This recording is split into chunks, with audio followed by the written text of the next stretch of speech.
se tenir debout. Et si on a les yeux en face des trous, on invitera toutes les filles à danser entre la pédale et le braquet. Antoine Duchesne. Jean-Philippe Vautier. Je commence d'emblée en disant allez vous inscrire à notre chaîne. Allez vous inscrire à tout ce que vous... Ouais, ben YouTube, évidemment. Ouais. Mais aussi sur toutes les autres plateformes, Apple Podcast, Spotify. On remercie d'emblée Écoeil, qui est notre partenaire. On remercie Argon. Et on remercie le CNCB. Ça, c'est la gourde du CNCB à Bromont, le Centre national. Il y a même des gourdes quand on va rouler là-bas. Mais on ne peut pas boire sur la piste à rappeler tout le monde. Il faut amener sa gourde, la mettre à côté. C'est vrai qu'on peut pas boire sur la piste, hein? T'imagines comment t'étais à l'aise l'autre fois, boire en même temps? Ouais, non, j'aurais... Mais, oui, effectivement, mais c'est surtout que, tu sais, un dégât d'eau sur la piste, ça devrait être assez tragique. Ah, c'est drôle, des fois, il y a des événements, là... Il y a des événements que ça tourne genre, pendant des 200 km de piste. Ça existe. C'est une horreur. Mais les gars, il faut qu'ils fassent leur transition. Il faut qu'ils gèrent. Puis à chaque fois, il faut qu'ils débarquent. Mais là, il y en a d'autres qui continuent de tourner. Puis là, ça rembarque. Puis tes laps sont comptés comme si c'est particulier. Ah non, mais j'aillerais ça pour mourir. Toute une gestion d'arrêt et tout. Mais... Bon. Anyway, ça, non, ça, c'est pas pour moi. Mais donc, Écoeil, CNCB, merci aussi à Argon, je leur ai dit. Très hâte de rouler avec leur nouvelle machine. Je devrais avoir un bike cette semaine. J'ai très hâte d'essayer ça. Quel genre de bike? Là, pour le moment, je pense que je vais avoir le Somme Pro parce que les autres sont pas prêts. Mais là, tu vas avoir le nouveau Somme Pro? Le nouveau Somme Pro pour mon camp, le 5 avril. Ah mon Dieu, c'est là, c'est vrai. C'est là, je me suis mis, je suis sur le programme, là, si je fais du fat bike, j'essaie d'en rouler au moins 3-4 fois semaine pour quand même avoir l'air d'un cycliste. C'est pas fait. Non, arrête. T'as une bonne barre jusqu'à la fin de ta vie, mon gars. D'ailleurs, c'est drôle parce que je regardais des images de Jan Ullrich, qui n'a pas la même shape que Lance Armstrong, tu sais.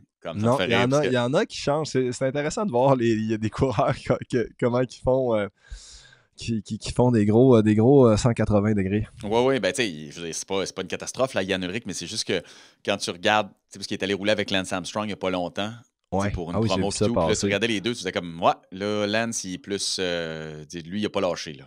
Il n'a pas lâché. Mais écoute. Donc, j'ai bien hâte aussi de rouler sur Argon, sur les nouveaux Argon. Là. Moi, j'ai mon E119 pour le triathlon qui me sert de rouleau en bas. Et je pense que je suis tanné l'hiver. Mais je suis tanné. Nous, là, on a eu 2 jours de redoux, puis là, c'était comment c'est l'été, puis non. Ouais. Nous, à tous les matins, ça reneige ici. On a bien hâte de rouler. On a bien hâte de rouler. C'est le temps que l'été arrive. Parce que là, je regardais les courses en fin de semaine. D'ailleurs, tu m'as calé, regarde la Strade Bianchi parce que c'est là que ça se passe. Je n'ai pas regretté. Non, c'est fou. Parce qu'on a fait une rapide là, cette semaine juste pour parler de ça, pour parler aussi du fait que là, on enregistre le 11 mars, mardi, donc il va y avoir un redout cette semaine. Pour vrai, je regarde les routes parce que j'ai hâte, là. J'ai vraiment, vraiment hâte, là. J'ai hâte, là. Ça serait là. Ouais. On est prêt. On est prêt à partir. En tout cas, je suis tanné. Je suis d'autant plus tanné que je regardais les courses en fin de semaine. Je regardais la Strade Bianchi, puis là, je me disais, ah mon Dieu, là, il me semble que ça fait longtemps qu'on n'a pas roulé dehors. Puis à un moment donné, le rouleau, ça fait son temps. Puis là, je pense que je suis rendu au bout du rouleau dans ma vie. Là. Fait que, c'est pour ça que tu disais, il y a quelques mois, on a enregistré, puis t'étais comme, je suis trop motivé, puis j'étais comme, hey, gère-toi, parce que j'ai pogné l'envie va tellement passer. Ouais, j'ai pogné un down là, d'entraînement. Là. Ben oui. Faut mixer l'hiver. L'hiver est trop long ici. L'hiver est trop long, c'est qu'il faut pas. Il faut jouer dehors, puis faut trouver toutes les possibilités parce que le home trainer, là, après 2 mois non-stop, 3-4 fois semaine, c'est pas facile. C'était 3, 4, 5 fois semaine. Là, puis là, hier soir, j'en ai fait 1 heure pour me déculpabiliser parce que ça faisait longtemps que je n'avais pas fait. Là, puis, anyways, tout ça pour dire qu'à un moment donné, c'est fini. Puis la saison de F1 recommence. Ça veut dire que moi, c'est la saison d'F1 recommence, ça veut dire que les classiques arrivent en vélo. Fait que, on dirait que tout renaît, là. Puis j'ai très, très hâte. Non, mais je le sais que printemps va tu arriver. Ben non, je m'en sac pas. J'ai suivi l'année du premier Drive Survive. Thibaut, il est fan d'F1. Fait que je m'étais mis à m'y intéresser. J'ai quand même suivi. Et quand on avait des courses le dimanche, on écoutait les week-ends. On écoutait ça de toute façon parce que j'avais pas le choix, parce que lui, il était fou. Là. Fait qu'on checkait ça. Puis Thibaut Pinot, grand fan d'F1, on le salue. Ça, j'aime ça. Bon, ça, c'est un vrai. Ben oui, c'est un vrai de vrai. Mais Strade Bianche, j'ouvre la télé, il reste 100 km. Il n'y a plus personne dans le peloton. Il restait, quand je t'ai écrit, le secteur... 7, hein, il y avait l'échappée, il y avait un gros groupe d'échappés, mais le peloton, il restait 25 gars. Puis le secteur phare, Santa Maria, était même pas encore arrivé. C'est là qu'à chaque année, ça se passe, c'est là que ça l'attaque. Et là, il n'y a plus personne, je regarde, puis moi, je me souviens, là, j'ai fait 3-4 fois, je pense, Strade Bianche. Puis avant, mais c'est juste que maintenant, ils ont rajouté des secteurs. C'est que là, j'avais hâte de pouvoir parler aux gars, d'être comme, il s'est passé quoi avant? Genre, tu sais, c'est touché, parce que souvent, quand on voit les classiques, les premiers secteurs, ils arrivent après 100 km de manière générale, sur Roubaix, les Flandres, etc. Ouais. Mais Strade Bianche, après 12, 13, 14 km, premier secteur, puis ça s'enchaîne, puis ils sont durs, c'est pas des secteurs plus faciles. Ouais. Puis, je sais pas si tu te souviens des images, moi, le dernier que j'ai fait, c'était celui qu'on s'était fait vanter. On était sur un plateau de gravel, puis il y avait des vents, mais la fameuse photo d'Alaphilippe qui s'envole en front flip, les coureurs, on pouvait plus tenir nos vélos. On pouvait plus, ça tenait plus. Moi, je me suis fait ramasser de par derrière. Ça fait que, tu sais, ça frotte vraiment. Les secteurs sont difficiles. Puis là, comme de fait, je parlais avec Hugo, puis il dit, tu sais, UAE ont fait un gros tempo un peu toute la journée, puis il y a eu plein de chutes. Ça glisse, ça chute. Puis, tu sais, quand il y a une chute sur un secteur, les premiers, tu perds 1, 2, 3 minutes, puis c'est fini. Puis là, avec l'ajout du secteur, il rajoutait quasiment 15 km de gravel. C'est de la gravel, pour Strade Bianche, c'est les routes blanches, puis c'est fou. Parce que, bon, cette course-là existe depuis très peu de temps, là, pour vrai. Ça a une quinzaine d'années, je pense. C'est né de l'événement de la cyclo-héroïca. Pas Erotica, mais... Je le dis-tu bien, Héroïca? Il y avait du monde qui s'habillait old school avec des vieux vélos, puis ils faisaient des rides dans ces chemins-là. Puis là, c'est devenu une classique. Puis il y a juste des champions qui l'ont gagné, là, Cancellara, Stibar, Katowski, etc. Il y a juste Sagan. Ça a toujours été parce que la course est tellement dure. Puis cette année, c'est encore Pogačar. C'est le premier à gagner 3 fois, le premier à gagner back-to-back. Il a encore écrasé tout le monde. Il a attaqué exactement où on pensait qu'il allait attaquer. En fait, non. Pidcock, sérieux, moi, je lève un chapeau. Pidcock, je pense que c'est le coureur le plus cocky, qui dégage une confiance. Il fait des entrevues, il est drôle, il s'en calisse, pardonnez mon anglais. Il dit vraiment des calls, là, comme s'il parlait là, à toi puis moi ou à son chum dans le bus. Il parle aux journalistes, là, il s'en fout. Il sait qu'il est bon, mais tu sais, aujourd'hui, ça prend ça pour battre Pogačar. La semaine dernière, je pense qu'on parlait de Geraint Thomas qui crachait un peu sur les coureurs, qui était comme moi, je vais me faire un programme où ce que Pogačar n'est pas pour pouvoir gagner. Hey, si le vélo s'est rendu ça, si les meilleurs au monde se disent ça, mais lui, il est comme moi, je suis en forme, puis moi, je vais le battre, puis c'est moi qui vais l'attaquer avant qu'il attaque. Fait que, ça prend une confiance quand même assez légendaire. Il reste 80 km, puis t'es d'une bosse, il n'y a plus personne, puis tu te dis je vais attaquer Pogačar pendant que Tim Wellens fait le tempo. C'était quand même beau. Ça prend du guts. Puis c'est vrai que c'était le fun à voir. Pour vrai, j'étais content de voir Pidcock, pour ceux qui sont pas familiers avec ce coureur-là, qui est un champion, qui est le champion en titre aux Olympiques de Double champion olympique. Double champion de vélo de montagne. Ce gars-là a des couilles en or, là, quand même. Là. Je veux dire, on se rappelle aux Olympiques la façon dont il a clenché le Français pour gagner, c'était dingue. Dans un pif-paf, dans un virage, il l'a coupé inside. Là. C'était dingue. Ouais. Puis après ça, dans la course, là, parce que lui, il a signé dans une équipe pas mal moins connue. C'est pas une équipe, je pense, ça a 3 ans, là, Q36.5. Ouais, c'est ça. C'est une marque de vêtements. C'est une marque de vêtements italienne associée à Nibali. Là. Nibali est là-dedans, là, Vincenzo Nibali. Ouais, mais tu sais, petite formation quand même, qui n'est pas une formation... Spécialement partant de Ineos Grenadier. Là, c'est comme l'équipe, là, c'est plus la numéro 1, mais elle a quand même, un standard. Tu sais, ça a été sa première équipe, sa première vraie équipe pro, là, Pidcock. Fait que bon, là, il arrive dans cette équipe-là, puis il est un peu tout seul, tu sais. C'est pas une grosse équipe, puis écoute, il décide d'attaquer. Puis, tu sais, Pogačar, on en parle, là. C'est vrai que c'est un coureur trippant à regarder, même si on sait qu'il va gagner. Je peux pas te dire pourquoi. Il y a quelque chose de... il s'amuse, il attaque, il calcule pas. Puis ce qui est magnifique, c'est pour ça qu'on peut écouter dans un des virages, à une 50aine de kilomètres de l'arrivée, il tombe. C'est lui qui est sur la route. C'est lui qui tire. C'est lui qui est en tête du groupe de 3 avec Connor Swift, qui a fait une course extraordinaire, qui était dans l'échappée et qui a réussi à s'accrocher avec eux. Pogačar, il glisse à 50 km/h. De la roue arrière, là, c'était vraiment... Il allait beaucoup trop vite, tout simplement. Il a viré, il a attaqué. Aussi simple que ça, parce que, tu sais, on l'a regardé. Mauvaise course. Je regardais la chute, j'ai regardé souvent. Non, il était inside. On voit Pidcock, il est 1,5 m plus à droite. Il prend toute la route. Il n'y avait jamais la même trajectoire. C'est intéressant d'écouter les commentateurs, parce qu'ils n'arrêtaient pas de le dire. Tu voyais vraiment... Les courbes étaient différentes. Tu sentais une aisance, un flow de Pidcock versus Pogačar, qui est aussi un très bon descendeur. Mais tu voyais le skill set de Pidcock. Puis finalement, il tombe. Il réussit à revenir. Puis après il réussit à revenir. Pidcock l'a attendu. Moi, c'est ce que je trouve encore très hot. Il l'a attendu parce que moi, je pense que t'es Pidcock. Il tombe comme ça. Là, Pidcock, il se retrouve, il reste 50 kilos. Je pense qu'il a eu peur. Dans ses entrevues, il dit un peu genre... Il a comme fait un peu le saut de se retrouver tout seul, 50 kilos solo à faire.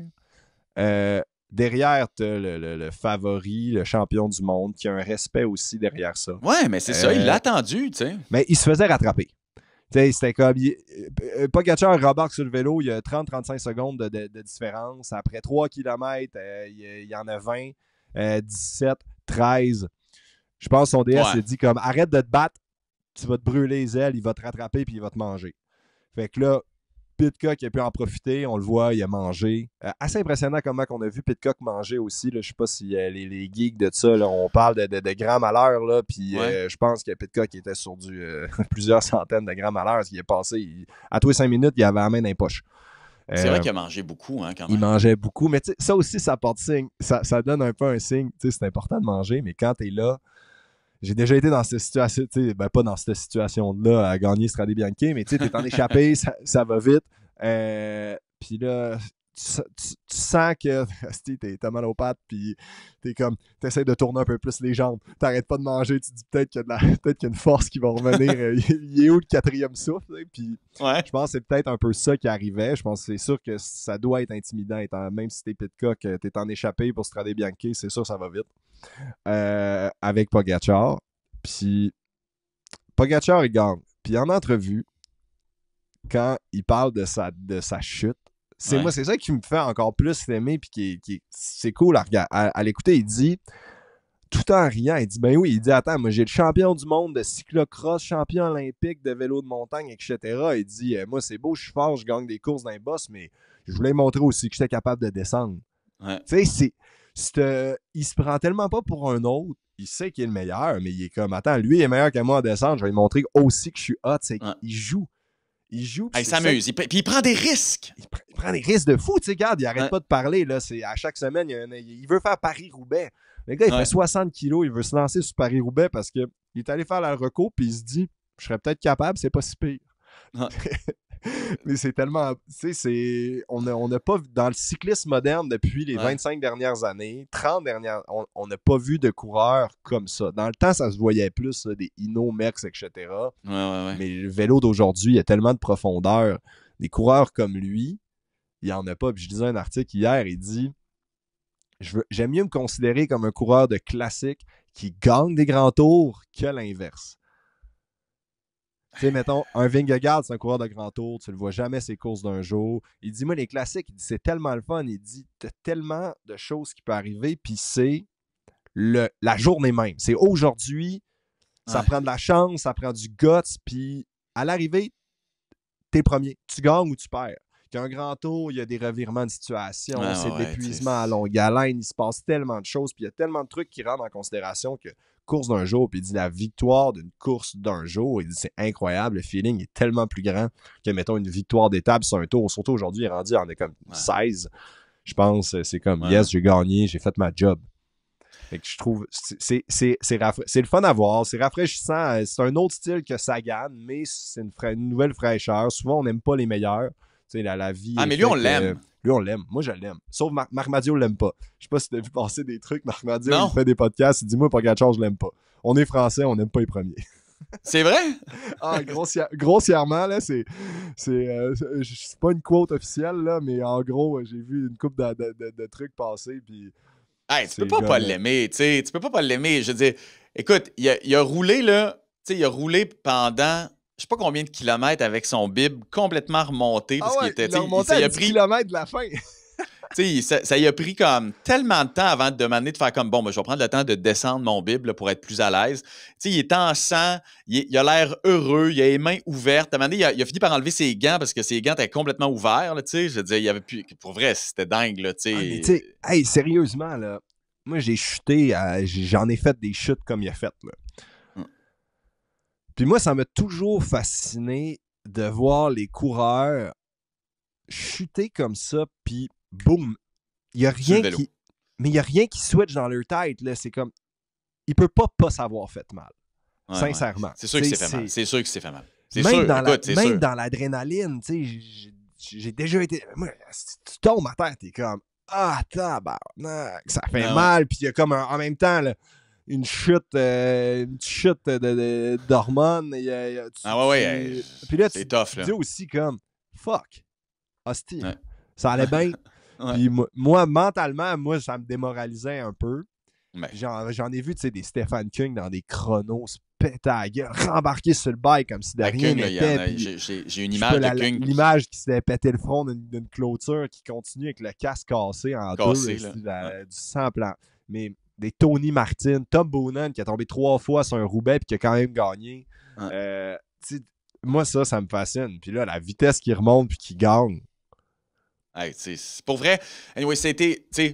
Il est incroyable. Le fun à regarder. Il est le fun, tu sais, puis je regardais tout son gear aussi, parce que, tu sais, quand tu tombes, là, je veux dire, tu le sais, là, ça prend pas grand-chose pour désajuster un bike, là, tu sais. Puis, mais son bike, il marchait plus, mais là-dessus, il a pas été quick, parce que quand il rembarque sur son vélo, il y a son mécano qui était descendu puis qui était avec le nouveau bike, puis là, lui, un peu trop... tu vois, même les champions, là, il a fait une erreur, puis il a perdu au moins un 10 secondes, ce qui a dû ce qui repart avec son vélo, que c'est sûr que le vélo est magané, puis même s'il l'était pas, t'as un mulet neuf à côté, puis non, il a pas voulu, il est resté sur son bike, il a fait 2 km, puis là, il a vu que ça marchait pas, puis il a dû rechanger. Ça fait... C'est pour ça, des fois, ça prend tellement... C'est pas une erreur parce qu'il a gagné, mais tu sais. Puis, ben oui, mais mettons, pour beaucoup, ça coûte cher 10 secondes. Ouais, pour Pogacar, 10 secondes, c'est rien que 100 watts de plus pendant 2 minutes, puis il n'y a pas de trouble à le faire. Oui, c'est ça, exact. Mais c'est quand même assez impressionnant, tu sais, En tout cas, c'est impressionnant, son sang-froid, tu sais, puis c'est ça, tu sais, en fin de semaine, ce qui était le fun, puis bon, là, tu sais, pour un geek là, de gear un peu, là, je regardais tous les vélos, tu sais, ça devait être du 32 là, d'un pneu. 30, mais comme je te textais, il y a certains coureurs, mais il y a beaucoup de vélos qui n'ont pas de 32 de clearance. Ouais. Mais mettons, les Lapierre, ils ne l'avaient pas. Non, mais mes bugs, là. Je sais pas. Après, man, les pneus, là, des fois, comme je t'écrivais, il y a des 32 que tu le mesures, puis c'est 30.5. Mais je pense que la plupart, c'était entre 30 et 32. Mais là, il y avait le nouveau débat. Là, s'il y en a qui veulent commenter ce qu'ils en pensent, qui disent qu'une course comme ça, avec 70 km de gravel, ça devrait se faire sur des bikes de gravel et non des bikes de route, avec des vrais pneus de gravel. Là, ça devient une toute autre gestion pour... Mais tu sais... Mais il y a vraiment beaucoup de chutes. Il y a vraiment beaucoup de chutes. Est-ce que c'est que les gars, justement, c'est des coureurs de route qui s'en vont là-dedans puis on n'a pas les mêmes skills? Moi, je suis convaincu que j'ai pas les skills d'un vrai coureur de cyclocross ou un coureur de gravel aguerri. Est-ce que c'est trop dangereux de faire ça avec des vélos de route? À chaque année, il y a des chutes, man, comme jamais. C'est pas juste à cause que ça frotte. Il y a des chutes parce que ça glisse, ça tombe. C'est pas droit. Ben, c'est de la gravel. Je veux dire, il roule sur 70 km de gravel. C'est de la gravel. On devrait-tu avoir des bikes de gravel? Il devrait-tu avoir des bikes de gravel ou non? Toi, tu dis non? Mais non. Tu sais, je veux dire, c'est ça qui est hot, là. Je veux dire, c'est ça qui est rock'n'roll. C'est une course de route avec un peu de gravel, tu sais, je veux dire, de la même manière que, tu sais, il roule... quasiment. Ben, je veux bien, mais puis c'est pas grave. Moi, je pense pas que... Non. Hey, c'est devenu une classique tellement rapidement, la Strade Bianche, tu sais, que tu te dis, tu touches pas à ça, là. Tu touches pas à ça. C'est devenu fou, tu sais. C'est une grande course, là. Après ça... Sincèrement, s'il y a des gens qui nous écoutent, qui ont la chance d'aller faire un voyage à Sienne début mars dans votre vie, allez voir cette arrivée-là. Là. Moi, c'est la plus belle arrivée de toutes les courses que j'ai faites de ma vie. Ouais, sauf celle qui finit sur la rue Parc à Montréal. Sinon, là, moi, c'est tellement beau.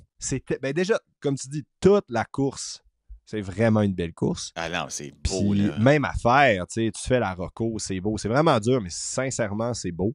Mais c'est dur parce que c'est de la bosse en gravel, tu sais, c'est des petits pitchs. C'est des bosses raides, c'est dégueulasse. Il n'y a pas de temps mort, les descentes sont techniques, tu sais. Quand j'étais. Le secteur que Poggy a attaqué, là, avec. T'as comme un pitch. Santa Maria. Santa Maria. C'est pas Santa Maria, c'est Santa Marie. Santa Marie, c'est ça. Ouais, je suis désolé. Je suis dyslexique. Ouais, avec tes Van Der Poel, là, tu peux même. Oh, gars. Van Der Poel. Mais il y a un pitch à genre 18%. Ouais. Puis après ça, plateau, mais là, il y a 2 descentes. 2 pitchs de descente avec une courbe gauche-droite.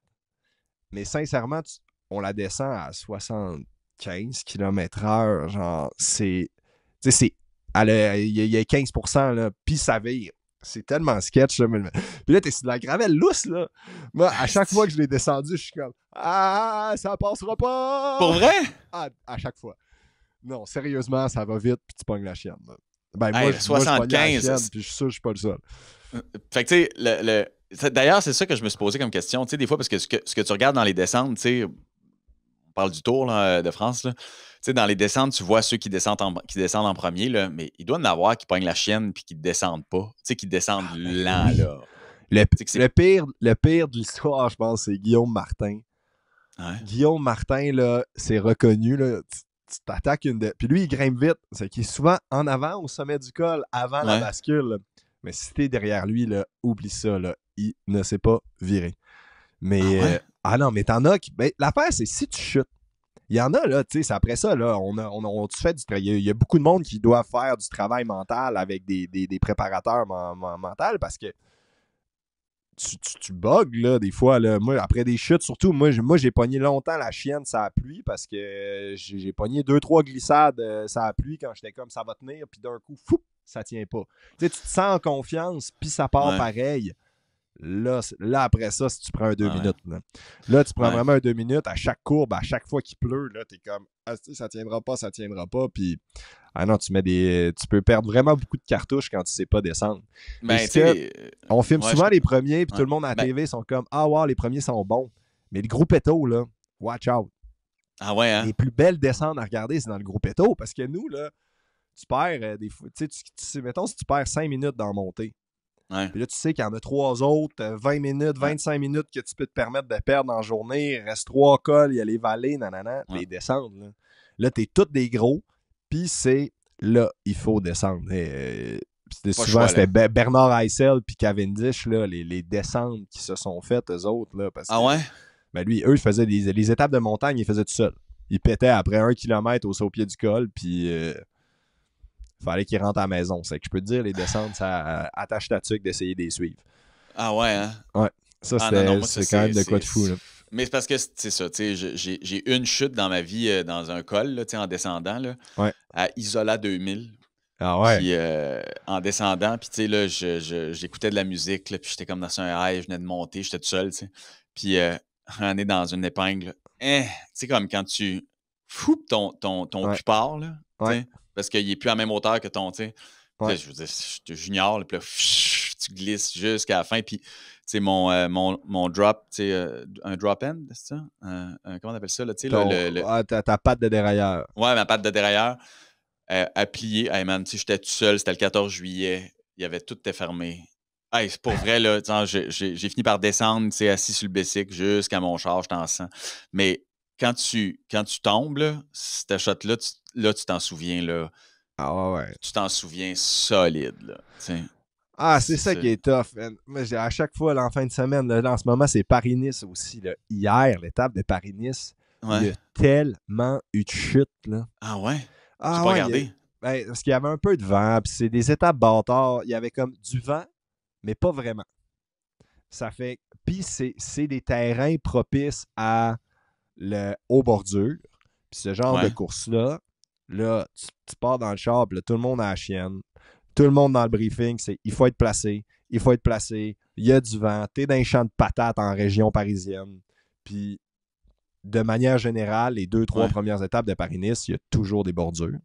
Puis tu peux perdre. Ouais, souvent. Parce qu'ils vendent, c'est l'hiver, puis t'es dans les champs de patates. Le maïs n'est pas levé, puis t'es à découvert de partout. Ah, c'est intéressant, ça. Ça fait. Mais en bas de 20 km/h, la théorie dit, puis la réalité. En bas de 20 km/h, les vieux DS vont toujours te dire ça. En bas de 20 km/h, ça tend, mais ça pète pas. Ce que ça veut dire, c'est si tu prends le vent de côté, puis là, ça se met à rouler, ça va étirer le peloton. Mais il n'y a pas assez de vent, puis tu es quand même capable d'avoir un abri. Il n'y a pas assez de vent pour que ça l'explose, puis ça crée plein de bordures. OK. En haut de 20, ça pète. C'est quand tu as un 18, 20, 21, là, ça rend le monde nerveux. Ça rend le monde nerveux parce que ça peut être dur, puis il peut arriver des choses. Mais il se passe rien, puis là, toute la journée, tout le monde se fait dire « Attention, virage dans 3 minutes, ça va être à découvert, il y a vent de côté. » Toute la fucking journée. Puis ça, hier, à chaque fois que je checkais, je les regardais un peu en accéléré. Puis à chaque fois que je voyais la TV, j'étais comme « Ah, ben non, il se passe rien. Ah, ben non. » Mais le peloton, là, tu voyais là, un rectangle là, tight. Là. Puis là, tu vois, toutes les équipes sont alignées. T'as comme si c'était un sprint toute la journée. T'as les équipes alignées comme s'ils amenaient tout leur train. Mais juste parce qu'il y a un virage à droite, nous on est placés, puis ça roule vite, puis ça frotte. Parce que tout le monde qui ne sont pas placés essaye de se placer. Fait que ça fait des chutes, puis il y a eu des chutes. Le nombre de coureurs, je pense, hier, je checkais la liste. Je pense qu'il y a comme 5-6 abandons sur clavicule hier. Le nombre de ouais? T'es vois à terre, là, quand tu vois les gars à terre, puis ils sont de même, ça se tient le coude, là, t'es comme, clavicule. Ah, mais ça, là, tu sais, des chutes. Ça fait tellement chier. Ça fait tellement chier. Puis là, c'est comme, tu sais, la saison de classique arrive. Là, t'es prêt, Paris-Nice. Premier objectif, pof, clavicule pété. Ah, ça me manque tellement pas, là. C'est vraiment... ça, c'est vraiment... Combien de fois le clavicule, toi? Jamais. Jamais pété le clavicule, mais j'ai eu plein de chutes comme ça, là. Mais j'ai pas pété grand-chose. Moi, j'ai juste pété des côtes puis une main. Oh, n'a fait de rien. OK, fait que le Paris-Nice, là, on est dans l'étape du contre-la-montre. Contre-la-montre par équipe. Puis, attends. Là, on est mardi, là. Ouais. On est mardi. Contre-la-montre par équipe sur le circuit de Nevers. Ça devait être intéressant. Ils finissent sur le circuit automobile. OK. Mais hier, il y a aussi une course en parallèle. Hey, là, il y a du stock. On va essayer de wrap it up. Mais je te dis une dernière chose sur Tirreno-Adriatico. Là, en ce moment, c'est comme les deux grosses courses par étape. Un peu similaire. Paris-Nice, beaucoup plus nerveuse. D'un côté, t'as Vingegaard là, qui est là avec Matteo Jorgensen. Pogacar court pas cette semaine. Tirreno, c'est vraiment plus chill. C'est aussi dur, mais plus chill. Paris-Nice, les routes en France, il y a tellement de ronds-points, il y a du vent, il y a des bordures, c'est nerveux, il fait pas beau. Paris-Nice, là, c'est comme tu perds 2 ans de vie dans cette semaine-là. Là. Ah, pour vrai? Ouais. Moi, mon premier Paris-Nice, c'était à ma 2e année pro. Ouais. J'avais pas encore fait de grand tour. Ma première année, j'ai pas fait de grand tour. Je m'étais blessé en fin de saison, milieu de saison. Puis là, je fais Paris-Nice. Puis j'étais en chambre avec Vauclair. Puis à la fin de la semaine... Thomas Vauclair, en plus. À la fin de la semaine, là, rincé à un point là, méconnaissable. Puis je dis, mais comment là, on pourrait... Tu sais, moi, dans ma tête, c'est comme, hey, Paris-Nice, une course d'une semaine World Tour, un tour, c'est 3 fois ça. Tu sais, c'est de même, c'est de même ma tête pense. Puis, je suis comme, comment tu pourrais enchaîner encore 2 courses, tu sais, 2 semaines de même? Je suis comme... Puis, les choses, c'est comme, Paris-Nice, c'est au mois de mars, là. Début mars, puis le tour, il est mai ou juillet. Puis ton corps, puis mentalement, tu te prépares. T'as pas la même forme en mars que t'as la forme en mai ou juillet. Non, mais... Puis mentalement, c'est comme si demain matin, je te dis, faut que tu fasses ton Ironman. Non, c'est ça. Non. Hein? Physiquement, je suis sûr que tu serais capable de le faire. Non, mais tu sais... Ouais. Mais juste mentalement, t'arriver... Puis t'es comme, OK, là, je suis parti pour 4 bornes de natation. Ah, OK, là, 180. Tu le sais que c'est ça que tu fais. Tu sais que c'est long. Tu sais que t'es parti pour 10, 12, 13 heures. Ça fait... Ouais, non, je comprends. Tu me dis ça. L'aspect mental, puis t'arrives à un point aussi sur le Grand Tour que, un moment donné, moi, souvent après, 8-9 étapes, là, t'atteins un plateau. Puis après ça, t'as des bonnes puis des mauvaises journées. Mais t'es pas plus fatigué. Ah ouais, fait que Paris-Nice, c'est une violente, ça. Ah, mais c'est parce que c'est tellement nerveux toute la semaine. Les routes sont stressantes. Là, après, tu sais, ils ont comme 2-3 étapes qui passent en Ardèche. Les routes sont laides, c'est granuleux, c'est plein de petits bosses, ça rend pas. Fait que ça rend la truc, c'est fatigant, c'est tough. Ah mon Dieu, j'avais pas cette impression-là que Paris-Nice, moi dans ma tête, Paris-Nice, c'était magnifique, là, tu sais. Non, il fait jamais beau. T'as tout le temps 2-3 étapes de pluie, il fait froid, ça a l'air le fun quand même. Ben, c'est une belle, ça reste une très belle course, mais c'est vraiment tough. Pour moi, c'est une des courses les plus dures de la saison. Ah ouais, j'aurais jamais collé ça. Parce que tu sais, c'est quoi, c'est 7-8 étapes? C'est une 8 semaine étapes et un jour, avec un contre-la-montre. C'est du dimanche au dimanche. OK. Fait que, écoute, mais il y a une étape de montagne cette année qui est... Non, mais l'affaire, c'est que t'as une grosse étape avec la Colgnane, mais l'affaire aussi, début de saison, là, la plupart des grands cols, tous les grands cols sont fermés. Tu peux pas basculer. Ah, c'est ça. Fait que t'as pas non plus ton rythme de jambes. Ça fait pas 2 mois que tu montes des cols d'1 heure. Comme l'été. T'sais, là, c'est que là, mettons, la Colmiane qui est à côté d'Isola 2000 que tu as peut-être fait, le samedi, dimanche, tu tapes un col de 10, 12, 13 km. C'est des efforts que tu n'as comme pas encore fait énormément. C'est que la jambe, le coup de pédale, c'est choquant. Puis il fait 8 degrés, 5 degrés au sommet, respirer là-dedans. C'est des efforts qui sont difficiles, puis c'est ça qui rend la course tough. Puis, dernier fact, puis après ça, on arrête. Hier, c'était le contre-la-montre de Tirreno Adriatico, qui est qui est sur le même parcours depuis plusieurs années. En 2018, je l'ai fait en contre-la-montre par équipe. Dans le temps, la première étape, c'était contre-la-montre par équipe. On a fait sur le même parcours. Qu'il y a cette année-là. Qu'il y a cette année, qu'à chaque année, c'est le même parcours. OK. On avait 54,7 de moyenne en équipe. 8 coureurs. Cette année, Ghana a gagné avec 56,1 km/h de moyenne. Je regardais les stats de 2018 qui a été, je pense, la dernière année en contre-la-montre par équipe. Il aurait fini 7e tout seul contre les 22 équipes World Tour. Contre les 22 équipes, il aurait fini tout seul. Il était 7e meilleure équipe. C'est débile. Je sais que les vélos, depuis 2018, ça l'a évolué, les casques, le matériel, mais 1,5 km/h plus vite, c'est quand même hallucinant.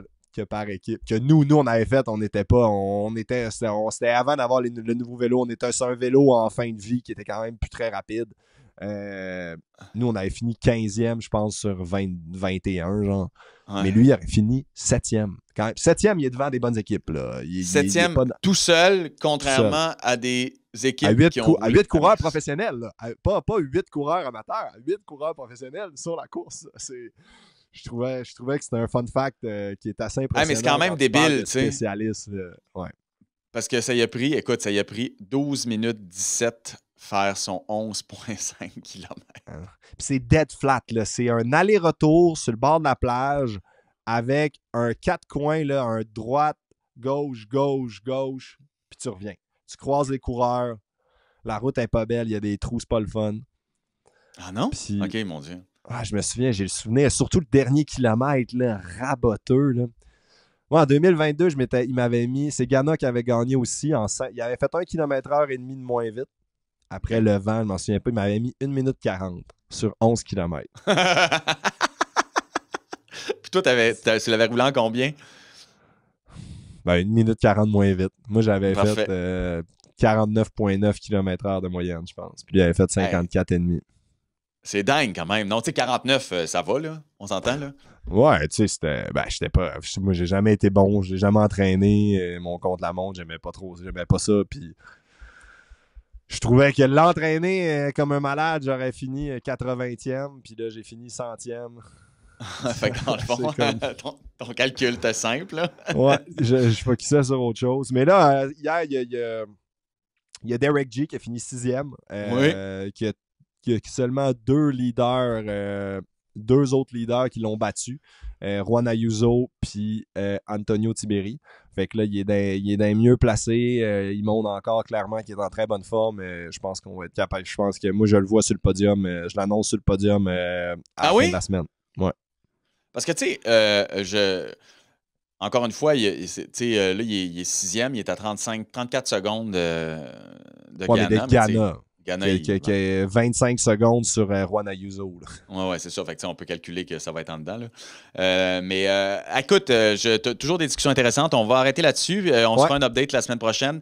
Et puis, j'invite encore les gens à vous abonner aussi à notre YouTube avec La Poire et le fromage et La Selle et la pédale. Je vous invite aussi à aller regarder les nouveaux vélos d'Argon, à aller regarder ce qui se passe chez Ecoy. Et merci encore au CNCB. Et si vous avez envie de participer, si vous avez des idées de sujets ou des trucs du genre, écrivez-nous. Ou des questions, n'hésitez pas à poser-nous des questions. Si on fera ça, on l'a fait ça l'année passée. Vous demandez des affaires que vous n'avez pas compris ces courses, n'hésitez pas. Ask away. Ask away, comme ils disent. Merci, Antoine. Puis qu'est-ce qu'on suit en fin de semaine? Là, cette semaine, en ce moment, c'est Tirreno Adriatico puis Paris-Nice. Fait qu'on c'est les finales dimanche. La course finit en fin de dimanche. Ouais. Dimanche pour Paris-Nice, puis Tirreno. Tirreno, je pense que ça finit un jour. Non, Tirreno, c'est rendu 7 jours, c'est que ça finit les 2 le dimanche. OK, parfait. Ouais. All good. Peace. Salut, là.